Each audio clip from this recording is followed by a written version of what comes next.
নমস্কার। আজকের আলোচনার পর্ব ভাবনা অনুসারে ফল। আসুন আমরা সেই সুন্দর আলোচনায় প্রবেশ করি।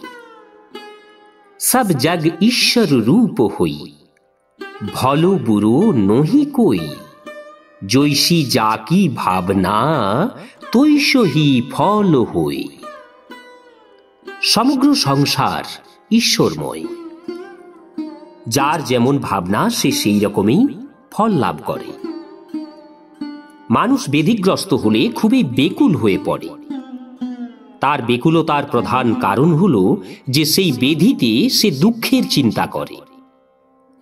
বেদনা অনুভব করা এক কথা, আর তার জন্য দুঃখিত হওয়া আরেক কথা। যদি অসুখের সময় দুঃখের বদলে তপের ভাবনা করা হয়, তাহলে মানুষ রোগজনিত দুঃখের প্রভাব থেকে সহজেই বেঁচে যেতে পারে। সে যে কেবল দুঃখ থেকেই বেঁচে যায় তা নয়, তপের ভাবনায় তার কাছে সেই অসুখ তপের মতো ফলদাতাও হয়ে যায়। এই রহস্যকে বুঝতে পারলে জরা ব্যাধিতে মানুষের বিন্দুমাত্র দুঃখ হয় না। যেমন তপস্বী মানুষদের তপস্যা কঠোর পরিশ্রম সাপেক্ষ, তার জন্য অত্যন্ত শারীরিক কষ্ট সহ্য করতে হয়, কিন্তু সেই কষ্ট তাদের কাছে শোকদায়ক না হয়ে শোকনাশক এবং শান্তিপ্রদ হয়ে ওঠে। তেমনি অসুখের সময় তপস্যার ভাবনা যেসব রোগী করে, তাদের কাছেও তাদের দৃঢ় মনোবলের প্রভাবে সেই ব্যাধি শোকপ্রদ না হয়ে আনন্দদায়ক ও শান্তিপ্রদ হয়ে ওঠে। ভাবনা অনুসারেই ফল লাভ হয়। এই জন্য ব্যাধিগ্রস্ত মানুষদের উচিত অসুখের সময় কেবল তপস্যা নয়, উপরন্তু এই চিন্তাই করা যে এই ব্যাধি দয়াময় ভগবান প্রদত্ত পুরস্কার রূপ প্রসাদ, অতএব এটি পরম তপস্বরূপ। যদি অসুখ বিসুখে এইরকম পরম তপের ভাবনা মনে দৃঢ় হয়ে যায়, তাহলে অসুখ বিসুখ পরম তপের যা ফল তা দিতে পারে। পরম তপ ইহলোকের কষ্ট দূর করে জীবকে স্বর্গলোক থেকে ব্রহ্মলোক পর্যন্ত পৌঁছিয়ে দিতে পারে। আর যদি ফলের আকাঙ্ক্ষা ত্যাগ করে কর্তব্য বুদ্ধিতে এই রকম পরম তপের সাধনা করা যায়, তাহলে মানুষ ইহলোকে এবং পরলোকে মুক্তিরূপ পরম শান্তি লাভ করবার উপযুক্ত হয়ে যায়।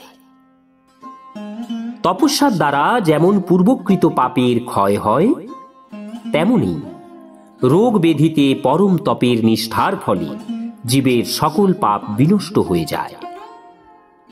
মানুষ পরম পদ লাভ করে। যতক্ষণ পর্যন্ত মানুষ ব্যাধিকে কষ্টদায়ক বলে মনে করে, ততক্ষণ পর্যন্ত সে তাকে ঘৃণা করে।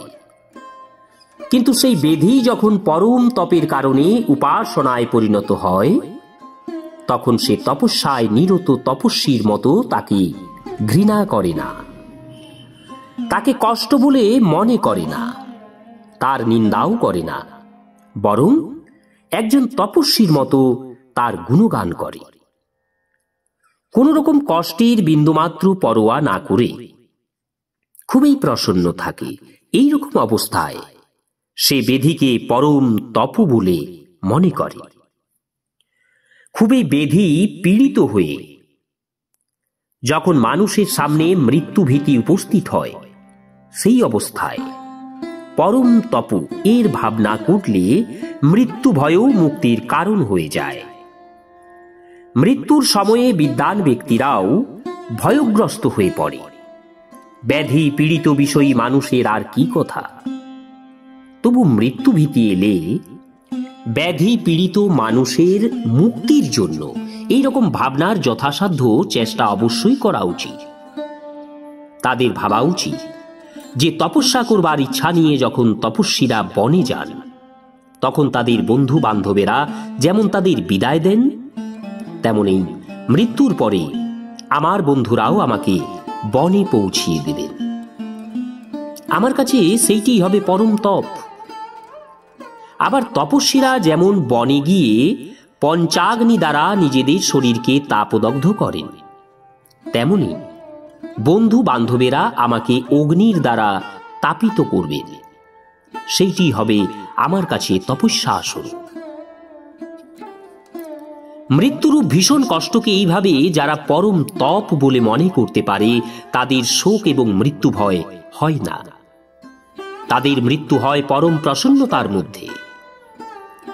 যেমন তপস্যার জন্য তপস্বীর বনে যাবার কালে ভয় এবং বন্ধু বান্ধব আত্মীয়দের বিয়োগ ব্যথা না হয়ে আনন্দ হয়, যেমন বনে তপশ্চর্যার কালে পাপের বিনাশ এবং আত্মার পবিত্রতার জন্য কৃত পঞ্চাগ্নি তাপে শারীরিক কষ্ট পীড়াদায়ক না হয়ে উৎসাহ, শান্তি, আনন্দদায়ক হয়, তেমনি যারা নিজেদের সুদৃঢ় ভাবনার দ্বারা মৃত্যুকে পরম তপ এ পরিণত করতে পারে, তাদের মৃত্যুর জন্য ভয় বা শোক হয় না। এই রকম অবস্থা হলে বুঝতে হবে যে তাদের মৃত্যুকে পরম তপ বলে মনে করা সার্থক হয়েছে। শ্রুতি বলে, এতদ বৈ পরমং তপো যদ্বেহি তস্তুপতে পরমং হেব্রো লোকম জয়তি एवं वेदो त्वं वै परम तपो यम प्रीतम मरण हरन्ति परमः होइबोलोकम्। आयुति एवं वेदोई तद्वै परमं तपो यम प्रीतमग्नावभ्यादधति परमः लोकम जयति एवं वेद। অর্থাৎ যে ব্যক্তি জরাদি ব্যাধি পীড়িত হয়ে সন্তাপিত হয়, তার কাছে সেটাই পরম তপস্যা। এইভাবে সেই বেধিকে নিন্দা না করে, তাতে দুঃখিত না হয়ে যে ব্যক্তি তাকে পরম তপ বলে মনে করে, সেই যোগরূপী তপ তার কর্মফলের বিনাশ করে এবং সেই বিজ্ঞানের দ্বারা তার সকল পাপ বিনষ্ট হয়ে যায়। সে পরম লোক লাভ করে, অর্থাৎ তার মুক্তি হয়ে যায়। অতএব যে মানুষ মুমূর্ষু অবস্থায় পৌঁছে এইরূপ চিন্তা করে যে মৃত্যুর পরে লোকেরা তাকে অন্ত্যেষ্টির জন্য অরণ্যে নিয়ে যাবে এবং সেইটি হবে তার কাছে পরম তপ, কেননা গ্রাম থেকে বনে যাওয়া পরম তপ, এটি লোকপ্রসিদ্ধ। যে উপাসক এইভাবে চিন্তা করেন তিনি পরম লোক লাভ করেন।